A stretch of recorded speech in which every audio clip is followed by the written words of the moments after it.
스스로 이건 중요하지 않다라고 제안해놓고, 하지만 분명히 감정적인 영향을 미친 경험들이 있고요. 조금이라도 더 구체적으로 그 감정의 미묘한 디테일을 발견해가고, 그렇게 해가는 과정 자체가 그 감정을 인식하는 거라죠.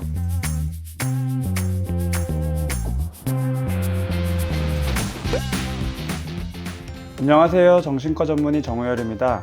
오늘은 감정에 대한 주제로 말씀을 드리려고 합니다. 제가 유튜브 전반에 걸쳐서 가장 중요시하는, 가장 강조하는 단어를 딱 하나 꼽자면은 바로 감정이라는 것을 제 구독자분들은 다 알고 있을 거라고 생각을 하고 있습니다.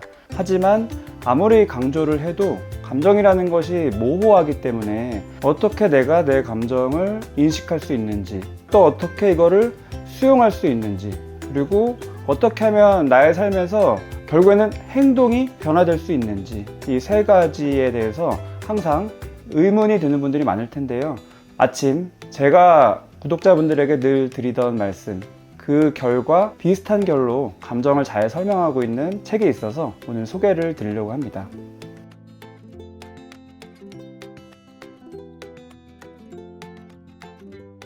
스몰 트라우마라는 책인데요. 부제로는 삶의 면역을 기르는 자기 돌봄의 심리학. 사소한 상처는 결코 사소하지 않다. 조용히 당신의 삶을 갉아먹는 우울, 불안, 무기력의 정체. 저자는 맥 에럴이라는 영국의 심리학자이고요. 스몰 트라우마라는 그 개념으로 최근에 또 많은 활동을 하고 있는 것 같습니다. 그리고 외서이기 때문에 전문가분께서 감수를 해주셨는데요. 제가 개인적으로 언제 한번 제 채널에서 인터뷰를 해보고 싶은, 정말 존경하는 김현수 교수님이 감수의 글을 써주셨습니다. 그 중에서 몇몇 인상적인 문장이 있는데요. 스몰 트라우마는 중요하지 않은 트라우마라는 뜻이 아닙니다. 우리 삶을 무너뜨리는 작은 상처가 반복되는 것을 말합니다. 그 반복이 중단되지 않으면 결국 우리 삶을 송두리째 무너뜨릴 수 있습니다. 애써 괜찮다고 말하며 대단치 않다, 자신을 속이며 상처를 숨기고 있나요? 작은 구멍 하나가 둑 전체를 무너뜨리듯이 작지만 강한 독소를 지닌 상처가 누적되면 결국 우리는 무너지게 됩니다. 어떤 말씀을 하시고자 하는지 이해가 너무 잘 되고요. 단지 개념 설명뿐만이 아니라 아주 구체적인 해결 방법들을 제시하고 있는 게 이 책의 가장 큰 매력 아닌가, 저는 그렇게 생각이 됩니다. 항상 책에는 프롤로그에 그 저자의 핵심 메시지가 담겨 있는데요. 다행히도 대부분의 사람은 반복적으로 극심한 정신적 충격을 받거나 심리장애를 일으킬 만큼 심각한 학대나 심리적 외상을 경험하지 않는다. 그러나 우리는 언젠가 사랑하는 사람을 잃을 것이고 이혼을 경험하거나 신체적 부상을 입거나 질병을 앓을 수도 있다. 이러한 빅 트라우마는 불안이나 우울증처럼 확실히 진단 내릴 수 있는 정신건강 문제를 불러오기도 한다.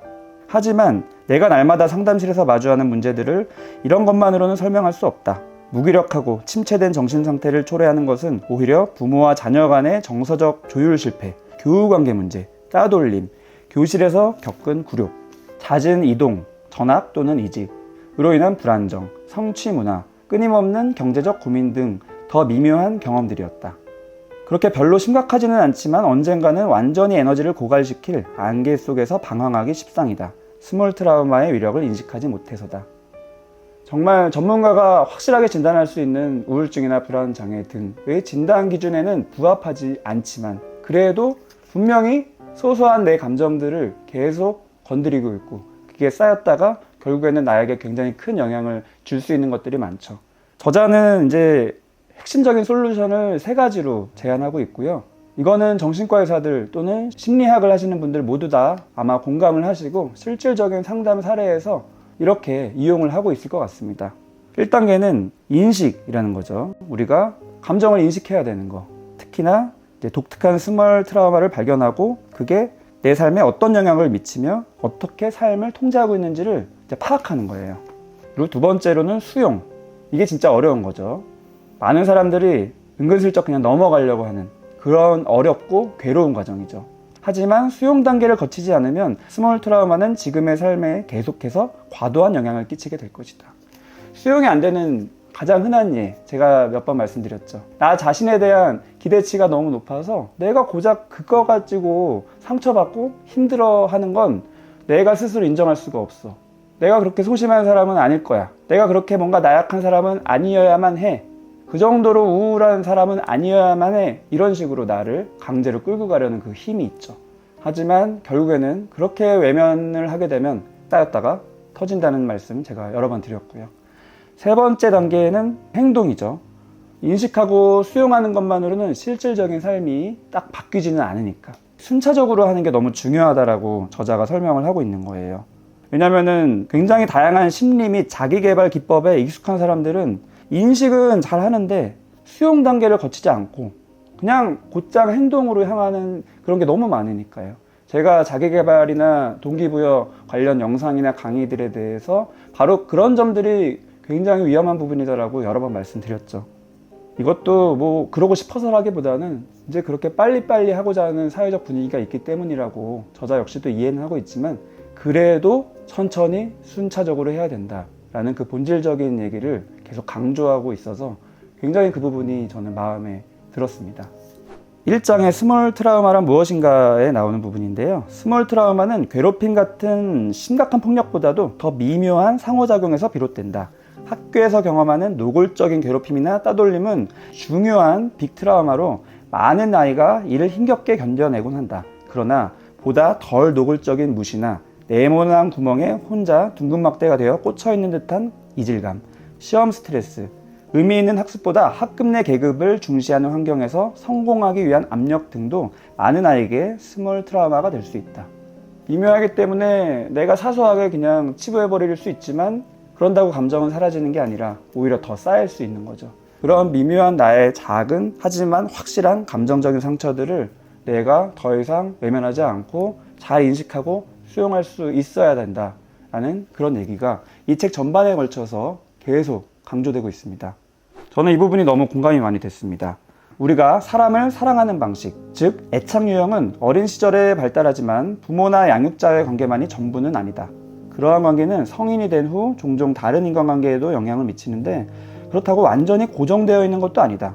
운 좋게 양육자와 안정적으로 굳건한 유대관계를 형성하더라도 다른 인간관계에서 또 겪은 어려움이 스몰 트라우마를 유발하고 우리의 내면의 나침반을 왜곡시킬 수 있다. 인간관계에서 일어나는 갈등 자체가 중요한 게 아니라 그 속에서 내 구체적인 감정을 발견하고 또 수용하고 점점 행동이 또 변화될 수 있고 이런 것들을 추구하는 게 굉장히 중요하다는 생각을 저는 많이 합니다. 이제 우정에 대한 이야기인데 우리는 짝사랑이나 로맨틱한 관계가 끝날 때 경험하는 고통과 상처에 관해 주로 말하지만 우정이나 지인, 동료와의 관계도 스몰 트라우마에서 상당한 지분을 차지한다. 특히 여성 간의 우정은 개인의 정서적 건강에 긍정적이든 부정적이든 매우 큰 영향을 끼친다. 여성들 안에서 특히 많이 일어나는 보살핌과 어울림이라는 패턴이 있다고 합니다. 우리 조상들을 생각해보면 여성은 아이들을 돌보고 안전을 확보하기 위해서 사회적 유대를 키우는 등 전통적인 역할을 수행해왔다. 일반적으로 여성은 대체로 직접적인 대립을 피하고 배우자나 가족 간의 불화에 남성보다 더 큰 영향을 받는 것처럼 보인다. 끊임없이 숨은 의도를 짐작하고 주변인의 기대에 부응하고 사회 질서를 유지하기 위해 조심스럽게 행동하다 보면은 여성들은 문화적으로 바람직하지 못한 감정들을 숨기고 극단적인 경우에는 진정한 자아를 억압하게 된다. 전통적으로 우리 어머니상들이 그랬고요. 지금도 역시 남성이라고 그렇지 않은 건 아니지만 특히나 여성분들이 그 미묘한 관계에서의 이런 공격적인 패턴을 경험하고 또 거기서부터 상처받는 분들이 굉장히 많습니다. 이런 것도 결국에는 스몰 트라우마로 나의 감정에 굉장히 많은 영향을 미칠 수 있다라는 점이죠. 어떻게 하면은 나의 감정을 인식할 수 있느냐. 1단계 인식을 위해서 시작 자체가 안 되는 분들이 생각보다 굉장히 많습니다. 이 책은 굉장히 중요한 스스로에게 던질 수 있는 질문을 제시해주고 있습니다. 당신에게 꽤 중요한 영향을 미쳤거나 당신을 변하게 했지만 굳이 언급할 만큼 중요하거나 심각하지는 않다고 생각하는 경험이나 사건이 있는가? 흔히 내담자의 상담 때도 워낙에 할 말이 많고 또 이미 내 머릿속에 이건 중요한 사건이야 라고 생각을 다 정리하고 찾아와서 말씀을 하시는 분들이 굉장히 많아요. 스스로 이건 중요하지 않다라고 제안해놓고 하지만 분명히 감정적인 영향을 미친 경험들이 있고요. 그거를 다시 한번 발견하게 해드리고 거기서 감정을 또 인식하게 수용하게 해드리는 게 중요한 상담가의 실제 역할입니다. 그리고 저 역시도 항상 강조하는 쓰는 거죠. 생각나는 것을 종이에 기록해두는 것도 큰 도움이 된다. 참 아이러니하게도 내가 진짜 나한테 필요한, 내가 정말 집중해야 될 내용들은 신기하게도 내 감정을 건드리고요. 그 건드려지는 감정이 막 좋고 뭔가가 기대되고 희망이 되고 이런 느낌이 아닌 경우가 많아요. 오히려 진짜로 나한테 도움이 되는 감정선은 아프고, 그래서 들여다보기 싫고 그만 덮어버리고 싶고 외면하고 싶고, 이런 뭔가가 자극되는 느낌을 받는 바로 그 감정선입니다. 하지만 쉽지가 않죠. 나도 알겠는데 괴로운데 어떡해, 불안이 올라오는데 어떻게 그거를 직면해, 이런 식의 생각을 하시는 분들이 많은데요. 그래서 실질적으로 어떤 몸의 이완을 통한 불안을 감소시키고, 그러면서 또 감정을 살펴보고, 이런 접근을 실질적으로 많이 하는데, 그 또 구체적인 방법이 제시되어 있습니다. 불편한 감정을 가라앉히는 숨쉬기 운동이라는 식으로 구체적인 방법들이 쭉 안내가 되어 있습니다. 3장에서 무감각 상태가 편안한 사람들이라는 챕터가 있는데, 왜 감정을 표현하기 어려울까에 대한 이야기를 자세히 하고 있습니다. 자신이 느끼는 감정을 정확하게 파악하는 데 어려움을 겪는 정서인지불능, 또는 전문용어로 감정표현 불능증이 있다. 저도 많이 강조를 했죠. 이런 증상을 가진 이들 중 일부는 긍정적 감정만을 느끼고 부정적 감정에 대해서는 전혀 모르는 반면, 또 다른 분들은 보편적으로 감정을 느끼지를 못한다. 그러나 대부분의 사람이 강렬한 감정에 대해서 설명할 수 있어도 보다 미묘하고 섬세한 감정에는 이름을 붙이지 못하는 것이 일반적이다. 나는 이를 정서문해력이라고 부른다. 정서문해력은 아주 중요한데, 감정을 표현하는 언어에 능숙해지면 스몰 트라우마를 탐구하고 충만한 삶을 사는 데 큰 도움이 되기 때문이다. 하지만 감정을 공유하는 방법을 배운 적이 없거나 이런 종류의 표현이 적극적으로 차단된 환경에서 자란 경우에는 정서문해력이 발달하기가 매우 어려울 것이다. 제가 감정일기를 강조드리는 이유도 결국 이런 거고, 사전적인 단어가 중요한 게 아니라 내가 조금이라도 더 구체적으로 그 감정의 미묘한 디테일을 발견해가고, 그렇게 해가는 과정 자체가 그 감정을 인식하는 거라서, 그리고 그게 쌓여야지만 이런 것들을 내가 있는 그대로의 나의 감정으로 또 수용할 수가 있는 거라서 강조를 드리고 있는데요. 이 저자 역시도 이런 부분들을 명확히 잘 이해하고 설명을 해주고 있습니다. 또 역시나 굉장히 구체적인 방법으로 굉장히 특이했던 거는 감정 캐리커처라는 활동을 통해서 감정을 더 탐구하고 수용할 수 있게 도울 수 있다라고 설명을 하고 있습니다. 관광지에서 어떤 캐리커처를 그리는 그런 화가들처럼 내가 종이에다가 선으로 몸을 그리고, 그때 어떤 감정들이 어느 부위에서 느껴지는지를 살펴보고, 또 그 자리에 그려보고, 또 어떤 모양인지, 뾰족한지 뭐 가장자리가 매끈한지 그 느낌대로 그려보고, 느낌대로 색칠도 해보고, 이런 식으로 감정을 점점 구체화해가는 실질적인 연습 방법을 제시하고 있습니다. 오늘은 스몰 트라우마라는 책을 소개해드렸고요.